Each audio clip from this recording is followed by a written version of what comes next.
अल्लाह उसका रसूल हमारे साथ हैं, हरगिज डरने की जरूरत नहीं।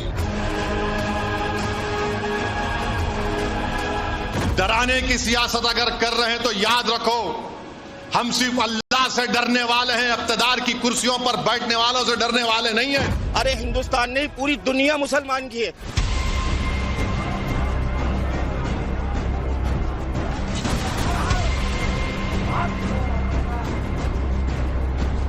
देखिए, भारतीय जनता पार्टी समय समय पर ऐसे संविधान में संशोधन करती है जिससे नफरत फैले। यह हिंदुस्तान में जो जुल्म सितम हो रहा है, हुकूमत ने बाकायदा मुसलमानों के खिलाफ ऐलान जंग किया हुआ है।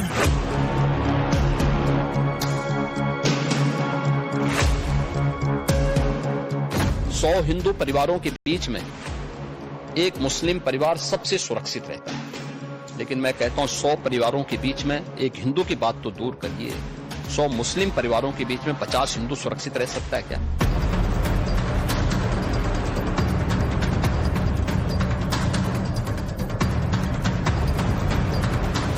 इस देश के माइनॉरिटी को, विशेषकर मुस्लिम भाइयों बहनों को गुमराह करना चाहता है। मैं इनको कहना चाहता हूं, आपके अधिकार पर कोई तराप मारने की बात नहीं। बाजी चाहे अतफाल है दुनिया मेरे आगे, होता है शबो रोज तमाशा मेरे आगे। तो तमाशा भी है, तमाशबीन भी, तरकीब भी है और मजहबी लाइन के असर को देखती दिखाती कुछ मौलानाओं की दूरबीन भी। दिखाया और बताया ये जा रहा है कि क्या ही दौर आ गया कि इस देश में मुसलमान सुरक्षित नहीं। वक्फ बोर्ड पर बिल से लेकर सड़क पर नमाज पढ़ने पर प्रतिबंध तक को एक बहाना बनाकर कुछ ऐसा ही नैरेटिव हौले हौले गढ़ने की तैयारी। अल्लाह उसका रसूल हमारे साथ हैं, हरगिज डरने की जरूरत नहीं। जमहूरियत के दायरे में रहकर हम लड़ते आए और लड़ते रहेंगे। ये लोग डराने की सियासत अगर कर रहे हैं तो याद रखो, हम सिर्फ अल्लाह से डरने वाले हैं, इक़्तिदार की कुर्सियों पर बैठने वालों से डरने वाले नहीं हैं। तुम आज है कल नहीं रहोगे इंशाअल्लाह ताला, तुम जाओगे इंशाअल्लाह ताला, तुम गुमनामियों के वादियों में गुम हो जाओगे, याद रखो। और जब मौरिख तुम्हारे बारे में कलम लिखेगा ना, तो कहेगा कि तुमसे बड़ा कोई जालिम नहीं था। डर, जालिम, लड़ाई जैसे शब्दों की जरूरत आखिर क्यों है? क्या वाकई इस देश में बीते 10 सालों में मुसलमानों के साथ मोदी ने भेदभाव किया है? क्या वास्तव में सरकार ने मुसलमानों को मुख्य धारा से काट कर रखा है? या कहीं ऐसा तो नहीं कि कुछ शातिर कट्टरपंथी अपनी महीन सियासत साधने के लिए मुसलमानों को मुख्यधारा से जोड़ना ही नहीं चाहते? इतिहास गवाह है कि हिंदुस्तान में दूसरे धर्म का जो भी आया उसका स्वागत खुली बाहों से हिंदुस्तान ने किया। इतना ही नहीं, उसकी सुरक्षा की गारंटी भी भारतीय संस्कारों ने दी। हमारी सीमाएं हमारी संस्कृति ने बनाई है और कई देशों तक इसको विस्तृत करने का काम हमारे पुरखों ने किया। और भारत का शरणार्थियों के प्रति एक इतिहास रहा है। पर्सिया से आक्रांताओं ने भगा दिया, पारसी दुनिया में कहीं नहीं गए, भारत में आए और आज सुरक्षित रहे। दुनिया की सबसे माइनॉरिटी अगर कोई विश्व में सम्मान के साथ रहती है कोई देश में, तो मेरे भारत में रहती है। अभी मोदी जी के कालखंड में भी आसपास के देशों से 6 प्रताड़ित समुदायों के नागरिक को भी सीएए के कर शरण देने का काम भारतीय जनता पार्टी।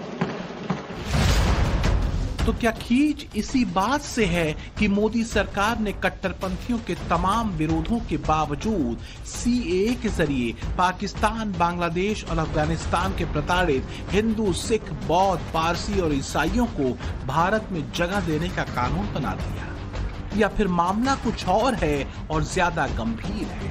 कट्टरपंथी मौलाना आखिर डर वाला इंजेक्शन क्यों कौम को लगाने पर तुले हुए हैं? इस खेल के पीछे नैरेटिव सेट क्या किया जा रहा है? मुगलों ने हिंदुओं को मारा है, मुगलों ने हिंदुओं को काटा है, मुगलों ने मंदिर को तोड़ा है, लेकिन वो कौन थे? गैर थे। तुम तो अपने हो, हमारे देश के हो, अपने देश के लोगों को मार रहे हो, काट रहे हो, मस्जिदों को तोड़ रहे हो, मजार को तोड़ रहे हो। अगर उन्होंने गलत किया था तो क्या तुम गलत नहीं कर रहे हो?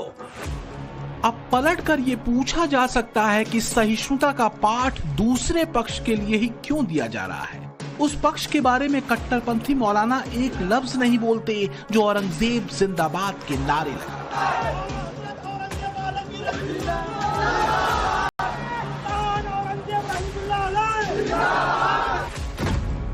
कहीं ऐसा तो नहीं कि कट्टरपंथी मौलानाओं को कट्टरपंथियों से दिक्कत नहीं, सेकुलर मुसलमानों से दिक्कत है। कहीं नैरेटिव ये तो नहीं सेट किया जा रहा कि जो मोदी का समर्थक वो इस्लाम का दुश्मन, जो मुस्लिम सनातन को भी सराहे वो मुसलमानों का दुश्मन।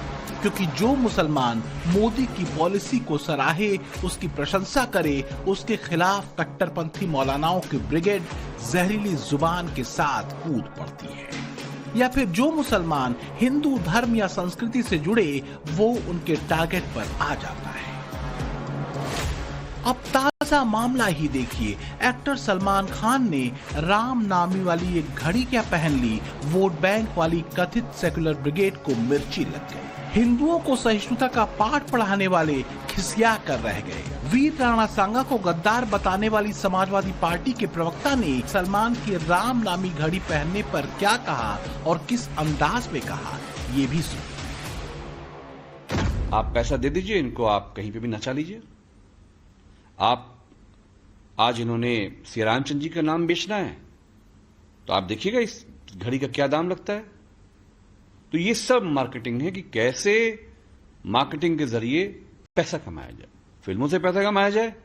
अब भगवान श्री रामचंद्र जी के नाम से उन्होंने अपने हाथों में राम एडिशन की जो घड़ी पहन रखी है वो दरअसल राम मंदिर का एक तरीके से वो प्रचार कर रहे हैं। और किसी भी मुसलमान को राम मंदिर का प्रचार करना या गैर मुस्लिमों के यादगारी चीज़ों को, उनके मजहबी चीज़ों का प्रचार करना नाजायज़ है। सलमान खान को चाहिए कि वो इससे बाज रहें, शरीयत का लिहाज पास करें, शरीयत के उसूलों को मानें और राम मंदिर का प्रचार वो न करें। और जो राम एडिशन के नाम से जो घड़ी पहन रखी है उसका वो इस्तेमाल न करें। तो हद दर्जे की चिढ़ है प्रभु राम से और राम नाम से जुड़ने वाले किसी भी मुसलमान से। ये उन समाजवादियों का समाजवाद है जो गंगा जमुनी तहजीब की माला जपते मुस्लिम यादव समीकरण सेट करते रहे हैं। दुर्भाग्य यही है आज कि मुसलमानों को इसी जहर का डोज देने की कोशिश कट्टरपंथी मौलानाओं से लेकर कथित लिबरल लॉबी तक के नेता कर रहे हैं। तो क्या कट्टरपंथी जमात की कोशिश ये है कि मुसलमान लिबरल ना हो, मोदी सरकार से नफरत करता रहे, वैज्ञानिक सोच न रखे, आधुनिक न हो, मौलाना जिसे कहें उसे ही वोट दे और हिंदू धर्म के प्रति सरल न हो? मुसलमानों को डराने और उकसाने की लिस्ट में ओवैसी का नाम अव्वल दर्जे में आता है। 15 मिनट में हिंदुओं को देख लेने वाले अमन पसंदी परिवार से आने वाले ओवैसी कभी सलमान खान पर सिर्फ इस बात पर भड़क गए थे क्योंकि सलमान ने गुजरात में तत्कालीन सीएम मोदी के साथ पतंग उड़ा ली थी। तब ओवैसी की जुबान से फूल बरसे थे जो कट्टरपंथी और मजहबी लाइन पर चलते उन्हें संस्कारों में मिले थे। सुनिए जरा। इनको कौन पसंद आता? वो जो नाचने गाने वाला एक्टर जो पतंग पिला रहा है। याद रख, तेरी जिंदगी की डोर अल्लाह काटेगा, तू जाएगा कब्रिस्तान में तो तुझे मालूम होगा कि कौन हीरो था, कौन हीरो नहीं है।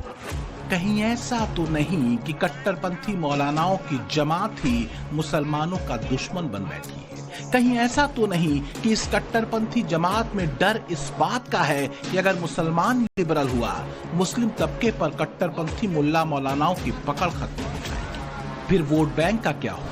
कट्टरपंथी मुल्ला मौलानाओं को कौन पूछेगा?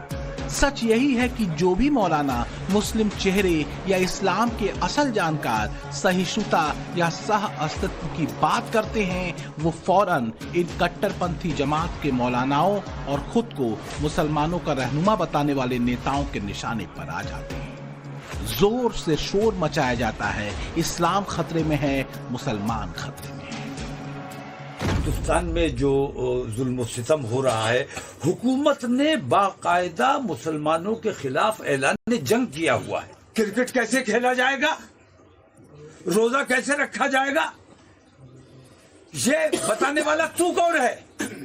तुझे क्या इख्तियार है? ये तरीका फौरन बंद कर दो। हम उन लोगों से बात करना चाहते हैं जो मुसलमानों के साथ खुली दुश्मनी कर रहे हैं। अगर दुश्मनों के साथ तू खड़ा होगा तो तेरा भी इलाज किया जाएगा। बीते करीब एक दशक से एक बात बहुत तेजी से फैलाई जाती रही है कि जब से मोदी गवर्नमेंट आई, मुसलमान खतरे में पड़ गया। मुसलमानों की धार्मिक आजादी छीनी जा रही है, उनके अधिकारों को कम किया जा रहा है, वगैरह वगैरह।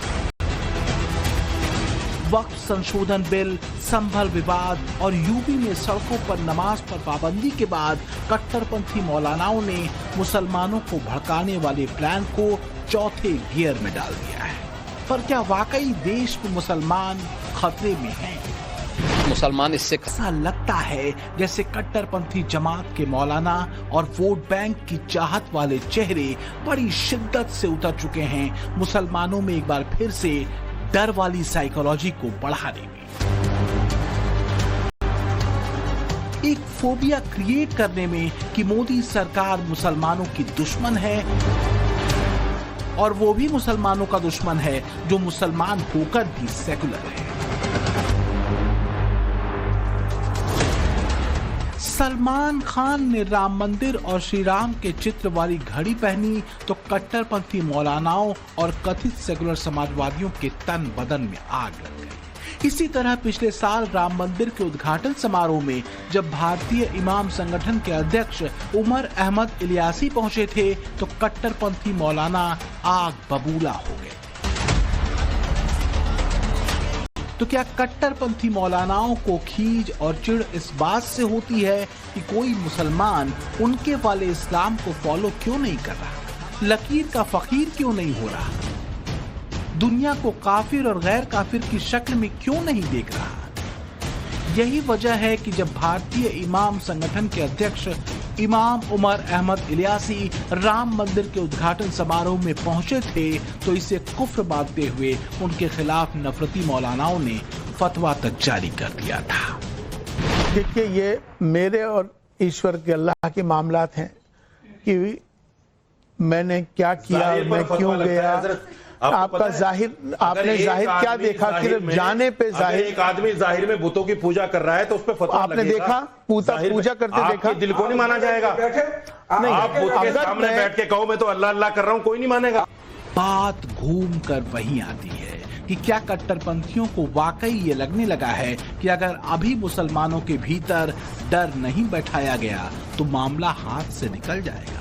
सच यह है कि बीते 10 वर्षों से ज्यादा के समय में देश में होने वाले दंगों पर लगाम लगी है। तो क्या यही कंट्रोल कट्टरपंथी ताकतों को रास नहीं आ रहा? दिक्कतें आम मुसलमानों के लिए नहीं बढ़ी बल्कि उनकी बढ़ी हैं जिनकी सियासत दंगों के सेकुलर नारे के बीच कम्युनल फ्रैक्शन पर चलती रही है। अगर 2002 के पहले का डेटा देखें तो पता चलता है कि गुजरात में कितने दंगे होते थे। हमेशा कहीं ना कहीं कर्फ्यू लगा रहता था। पतंग के अंदर कम्युनल वायलेंस हो जाए, साइकिल टकरा जाने पर कम्युनल वायलेंस हो जाए। 2002 से पहले गुजरात में 250 से ज्यादा बड़े दंगे हुए थे और 1969 में जो दंगे हुए थे वो तो करीब 6 महीना चले थे। लेकिन सबसे बड़ी बात है, जिस गुजरात में साल में कहीं न कहीं दंगे हुआ करते थे, 2002 के बाद आज 2025 है, गुजरात में 20-22 साल में कोई बड़ा दंगा नहीं हुआ। ये पैगाम लेकर के आए हैं। इस सब के बावजूद जहर घोलने की हर मुमकिन कोशिश जारी है। मजहब की लकीर जितनी गाढ़ी होगी, डर उतना ही गहरा उतारा जा सकता है। नुस्खा आजमाया हुआ है। कभी सीएए और ट्रिपल तलाक को भी इसी तरह मुसलमान और इस्लाम दोनों के लिए खतरा बताया गया था। अब वक्फ और यूसीसी पर भी ऐसी ही हवा उड़ाने का प्लान है। सच ये है कि आजादी के बाद से लगातार एक लॉबी ने हमेशा इस डर को मुसलमानों के बीच फैलाया कि अगर हिंदू एकजुटता बढ़ी तो तुम पर संकट आना तय है। इस डर वाले नैरेटिव को कथित सेकुलर पार्टियों ने भी खूब समर्थन दिया, क्योंकि सत्ता में बने रहने का फार्मूला भय और भेद वाले फार्मूले में था। मुसलमानों में सुरक्षा का भय फैलाकर और हिंदुओं को जाति वाले भेद में बांटकर दशकों लंबी सत्ता चली। मलाई काटी गई, कई परिवार इस मलाई को गटक कर लाल हो गए। एक्सपर्ट मानते हैं कि भय और भेद वाला सेम वही फार्मूला कांग्रेस से लेकर समाजवादियों तक ने खूब भुनाया। एक संगठन हिंदुस्तान का जो भविष्य है, हिंदुस्तान का जो फ्यूचर है, हिंदुस्तान का एजुकेशन सिस्टम है, उसको खत्म करने में लगा है। उस इंस्टीट्यूशन, उस संगठन का नाम आरएसएस है। भाइयों बहनों, सच्चाई है कि अगर हमारा शिक्षा का सिस्टम उनके हाथों में चला गया, जो आस्ते आस्ते जा रहा है, तो ये देश बर्बाद हो जाएगा। ये भारतीय जनता पार्टी समय समय पर ऐसे संविधान में संशोधन करती है जिससे नफरत फैले, लोगों में दूरियां पैदा हों। ये भारतीय जनता पार्टी वाले बताएं कि उन्होंने एंग्लो इंडियन का जो आरक्षण था लोकसभा में, आरक्षण था विधानसभा में, वो क्यों छीन लिया? एंग्लो इंडियन थे, उनका आरक्षण था, वो छीन लिया इन्होंने। इसी तरह मुसलमान भाइयों का उनके साथ भी खिलवाड़ कर रहे हैं। सेक्युलरिज्म के नाम पर एक बड़ी आबादी को कैसे एक खास वोट बैंक और जातिगत समीकरणों के सामने उपेक्षित कर दिया गया, अब इस रहस्य से पर्दा उठ चुका है। लेकिन कथित लिबरल लॉबी और कट्टरपंथी मौलानाओं की दिक्कत इस बात को लेकर है कि उसका भेद मुसलमानों के सामने खुल न जाए। अगर ऐसा हुआ तो फिर सत्ता में वापसी की रही सही उम्मीद भी खत्म हो जाएगी। लिहाजा मुसलमानों को डराने भड़काने में कट्टरपंथी मौलानाओं से लेकर भड़काऊ भाईजान तक लगे हुए हैं। केजरीवाल को बेल हो गई, के चंद्रशेखर राव की बेटी को 6 महीने में बेल हो गई, मगर गुलफिशा को 5 साल से बेल नहीं होती, शिफाउर रहमान को बेल नहीं होती, तहर हुसैन को बेल नहीं होती। क्यों नहीं होती बेल उनको? क्या हमारा मुकद्दर सिर्फ घर का डेमोलिशन, हमारा मुकद्दर गोली खाना, हमारा मुकद्दर मस्जिदों को हमारे छीन लेना, हमारा मुकद्दर हमारे बच्चे यतीम होना और उनके माँ बाप अपने बच्चों को जेलों में देखते देखते खबरों में चले जाते। दंगे भड़काने और देश में आग लगाने की साजिश रचने वालों पर कट्टरपंथी छातियां पीटते जुल्म की इंतहा बताते हैं। ये वो शातिरपना है जिसके दम पर कट्टरपंथी वोट बैंक को एकजुट करते रहे हैं। लेकिन हाल देख लीजिए, पता चल जाएगा कि दुश्मन असल में कट्टरपंथी मौलाना ही कैसे है। पाकिस्तान में सुन्नी आतंकी शिया और अहमदिया मुसलमानों पर हमले करते हैं। सीरिया में ताजा तख्ता पलट के बाद शियाओं और ईसाइयों का सुन्नी कट्टरपंथी नरसंहार कर रहे हैं। इराक में शिया सुन्नी के बीच तनाव और मारकाट की स्थिति बनी रहती है। तुर्की में जिसके खलीफा के लिए कभी हिंदुस्तानी कट्टरपंथी मौलाना छाती पीटते थे, वहां पर कुर्दों का नरसंहार हो रहा है। ईरान में एंटी हिजाब आंदोलन से जुड़ी बच्चियों और महिलाओं की हत्याएं की गई, ये दुनिया जानती है। कदम संवैधानिक या फिर लोकतांत्रिक तरीके से उठाया जाता है, तब यही कट्टरपंथी मौलाना इसे मुसलमानों पर जुल्म बताते हैं। लेकिन क्या 2014 के बाद से किसी सरकारी योजना से मुसलमानों को दूर रखा गया? क्या सरकारी लाभ ये देखकर दिया गया कि देश में कौन किस धर्म और जाति का है? पाकिस्तान बांग्लादेश में जो हाल अल्पसंख्यकों का है, क्या वैसे ही हालात भारत में कभी दिखे? 100 हिंदू परिवारों के बीच में 100 हिंदू परिवारों के बीच में एक मुस्लिम परिवार सबसे सुरक्षित रहता है। उसको इसके पर्व और त्योहारों को, उसको अपने सभी मजहबी कर्मों को करने के लिए, या जिस मत और मजहब या संप्रदाय या सेक्ट का अनुयायी होगा उसको उस परंपरा के अनुसार अपने सारे धार्मिक मान्यताओं या उपासना विधि को पूरी स्वतंत्रता होती है। लेकिन मैं कहता हूं 100 परिवारों के बीच में, एक हिंदू की बात तो दूर करिए, 100 मुस्लिम परिवारों के बीच में 50 हिंदू सुरक्षित रह सकता है क्या? नहीं रह सकता। कट्टरपंथी जमातों की ऐसी पैतरेबाजियां आज की नहीं है, ये आजादी के बाद से लगातार चलती रही हैं ताकि मुसलमानों को बरगलाकर भड़काकर अपना हित साधा जाए। फैसला तो खुद मुसलमानों को करना होगा कि क्या उनका भविष्य कट्टरपंथी मौलाना तय करेंगे या देश की चुनी हुई सरकार। भारत में मुसलमान अगर सुरक्षित हैं तो इसके पीछे बड़ी वजह है भारतीय संस्कार और संस्कृति, जो सबको साथ लेकर चलती है, सबको जोड़ती है।